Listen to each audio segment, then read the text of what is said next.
শুভ ফলহারিণী অমাবস্যার সকলকে। তো সকাল সকালই স্নান করে আমি ঠাকুরের জন্য মানে মা কালীর জন্য মালা গাঁথছিলাম। তো চেরি দিয়ে আর সাথে আঙুর দিয়ে। তো মালাটা কেমন হয়েছে অবশ্যই জানিও। আর মাকে পরে তো দুর্দান্ত লাগছে, খুবই সুন্দর লাগছে। তো ওকে বললাম যে মালাটা পরিয়ে দাও। মাকে চেলি কাপড় দিয়ে শাড়িও পরিয়েছিলাম। তো মাকে খুব সুন্দরও লাগছে দেখতে, দেখো। আর সাথে গোপু সোনার জন্য রজনীগন্ধার একটা মালা নিয়ে এসেছিলাম। আর আজকের সাথে আরেকটাও বিশেষ দিন, সেটা হচ্ছে আমার শাশুড়ি মা এবং শ্বশুরমশাইয়ের বিবাহবার্ষিকী।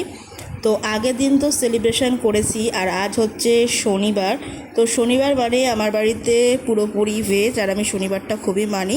তো তার জন্য পরে তো সেলিব্রেশন হবেই। তো সকাল থেকে পুজো দেওয়ার পরে পায়েস করেছিলাম। প্রত্যেক বছরই পায়েসটা আমি করি। তো এই যে আগে আমার শাশুড়ি মা করতো, তো এখন আমিই করি। তো পায়েসও চাপিয়ে দিয়েছি।